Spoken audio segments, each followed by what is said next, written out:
The stage is set. OU Texas Week. Eddie Radosevich, George Stoia here from Gaylord Family-Oklahoma Memorial Stadium. That's sometimes a mouthful. Oklahoma wins 50-20. They get by Iowa State. And George, I think you tweeted it directly after the game, but they're 5-0. And everything that we had talked about in August, everything that we talked about going all the way back to the beginning of the season, it was you had to be 5-0 going into Oklahoma, Texas, and here we are. Yeah, no, look. Was it pretty tonight? At times, no. Has it been pretty the first 5 games at times? No, but they've covered in all 5 games. They've won in dominant fashion. They're playing good, sound defensive football. I know they let up some big plays tonight. They're moving the ball. Dylan Gabriel's playing the best football of his career. They've checked every box heading into Dallas. And again, that doesn't mean they're going to go win in Dallas, right? Texas is also playing really good football, which is exciting because it's going to be a great matchup. But you have to be excited about the way OU is playing right now. They have done exactly what we said all offseason, Eddie. They have to be 5-0 headed to Dallas to have any sort of chance this year at winning the Big 12, achieving their goals for the season, and they've done exactly that. And I think they've even done more so. I mean, it's not like they're playing close games either. Like they're winning by 2-3 scores in a lot of these games. Like I said, they've covered in all 5, so it's been impressive. And I thought today, Eddie, the story was, they gave up some big plays and they responded, especially right before half and then coming out of halftime as well. Yeah, 3 plays for like $160, I think, is what Iowa State ended up getting them or hitting them for. But for me, the story of the game is Dylan Gabriel. Another really clean performance. Again, 26-39, 366 yards, 3 touchdowns. And, this is kind of culminating into a Cotton Bowl experience that he didn't play in a year ago because of the injury in Fort Worth. But, it's kind of all out there for him, right? Yep. It's going to be a really good defense and an opportunity to kind of show that this offense is making steps each week and, particularly on Saturday at the Cotton Bowl. He's just been so aggressive, I think, too. I mean, you saw the deep ball was really effective today, and a lot of that was, guys making plays. I mean, he hit Nick Anderson in stride, but you think of the, Jalil Farouk, where he had to come back. Brennan Thompson had to come back for the ball, but they're making plays at wide receiver. But, yeah, I mean, Dylan's playing with so much confidence. I mean, you're not aggressive if you're not confident, right?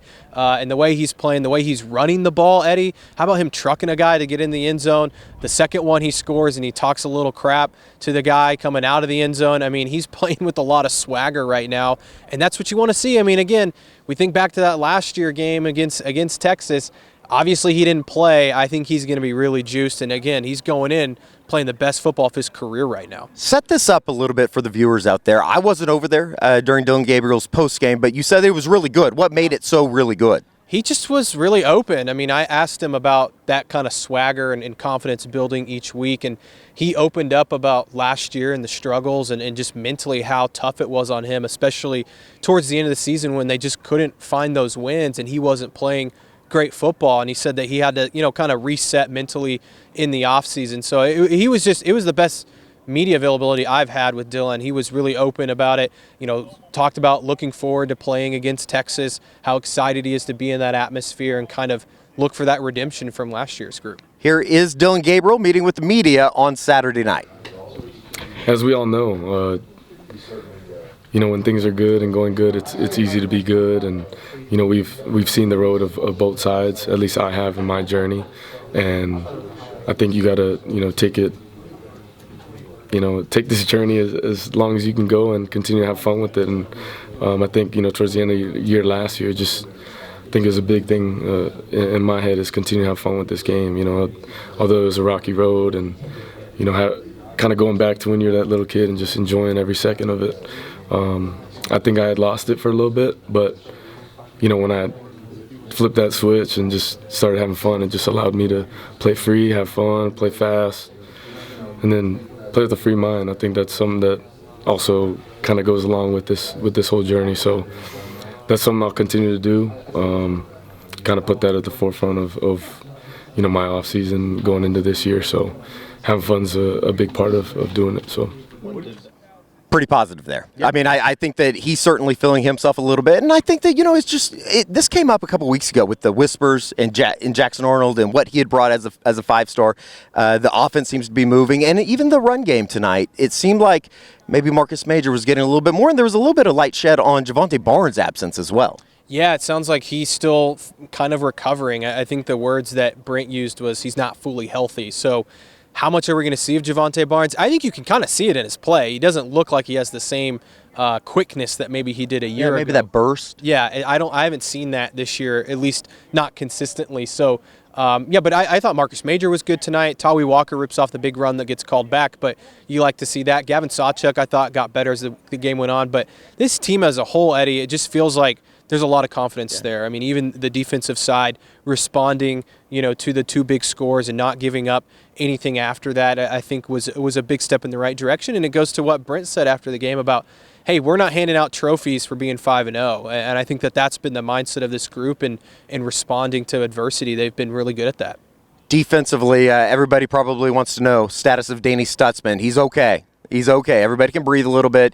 He did come into the post-game press conference and talked with the media after the game.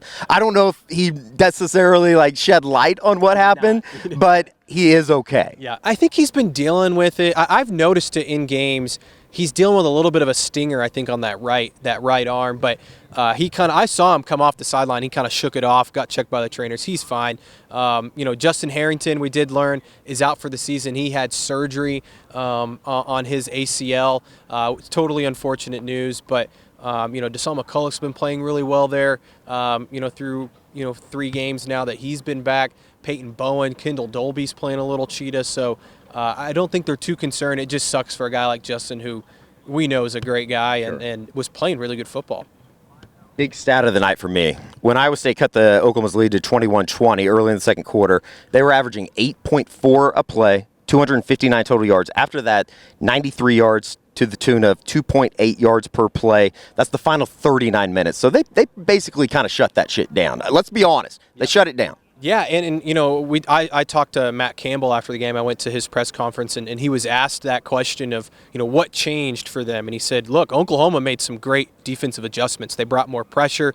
They were able to get after Rocco Beck a lot more in the second half, force some bad throws. You saw the big interception right before half by Gentry Williams. That changes the whole game when you talk about going down and be able to score right before the half. So I think that's a credit to this staff is they made those adjustments. They saw what the problem was. And even those 2 plays, they can't happen, and Brent talked about that. Guys were in the position to make a play. They just didn't. It looked like, Key Lawrence was hesitant on the first one. Billy Bowman, the second one, he was a little hesitant as well. So I think they're very correctable. And again, I think the positive sign is old OU teams, Eddie, they don't make that adjustment. Or if they do, they still crumble, right? And all of a sudden you're in a shootout with a team you shouldn't be with. So I think that's the positive takeaway is they fixed it, and they got a lot better after that. Yeah, and I think that's one of the big takeaways for me is that they did battle through adversity, and it seems like they've bounced back every time. They've bounced back in a lot of these games, and maybe in all 5 of them, outside of maybe the Arkansas State game when there wasn't a whole lot of adversity there. Right. They've been able to find ways. They've been able to get off the field, and it's a positive. And now you move into an OU Texas week that there's going to be hype. College Game Day's already announced they're going to be down in Dallas, and I think, kind of basically the eyes of the college football world are going to be on Oklahoma, Texas, as it should be, in what is something of a statement game for Oklahoma to say this is how far we've come. And I think that's going to be a little bit of the storyline going out throughout the week.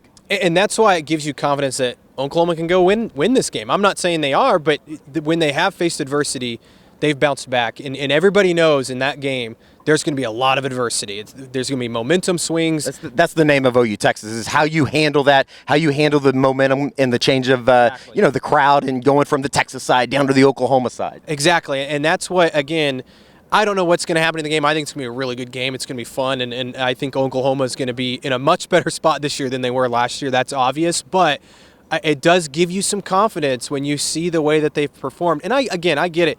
They haven't played the best football teams out there right now, and they're about to face a really good team next week. But they have bounced back. They've shown that they can respond. And again, I know it's not against the best opponents, but that gives those guys confidence next week when something does go bad, that they can bounce back and stay in that football game. In terms of intangibles, they had another block punt tonight. Yeah. Zach Schmidt does miss a field goal tonight, but overall it's been very good through the first 5 games.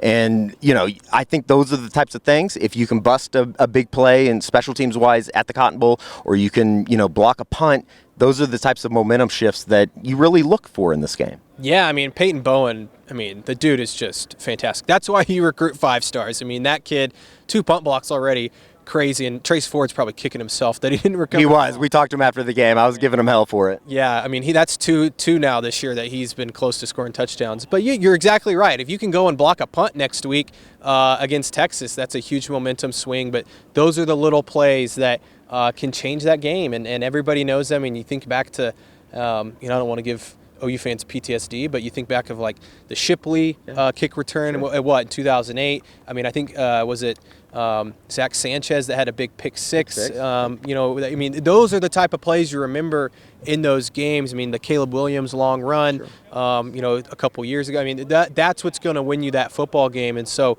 Oklahoma's been really good at that so far. We'll see if they can keep it up next week. And sometimes there's a guy that just busts out of nowhere. Yeah. And maybe we saw a glimpse of somebody tonight at the wide receiver position in Brennan Thompson. Welcome to the Oklahoma party. I thought you were going to say Jaden Gibson. Jaden Gibson. I mean, all the guy does is make competitive catches, and he turned that one into a fourth down into a touchdown. Yeah, and that just goes to show, you said Brennan Thompson, I said Jaden Gibson. That wide receiver room, I think it's the best position group on the team, which is crazy to say because it was the biggest question mark maybe coming into the year. So they've been phenomenal. Jaden Gibson's touchdown catch was one of the best highlights I think they've had all year.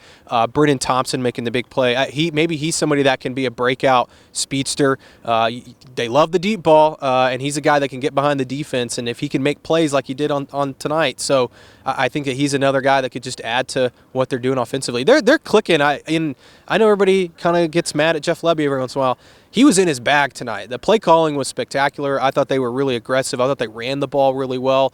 They should feel really good about themselves offensively heading into that game. Last thing for me, just in terms of tonight and where this defense is coming, or where it's been, they get a couple turnovers every game now, and it's almost kind of expected. I think Brent Venables said top 5 in the country in turnover margin going into next week's game.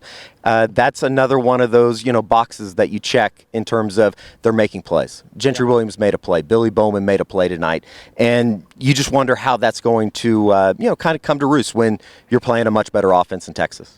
They have 12 turnovers this year. They had 21 all of last year. So they're 5 games. Yeah, they're on pace to obviously exceed that. And, interceptions have been key. I mean, Gentry Williams has 2. Billy Bowman has 2.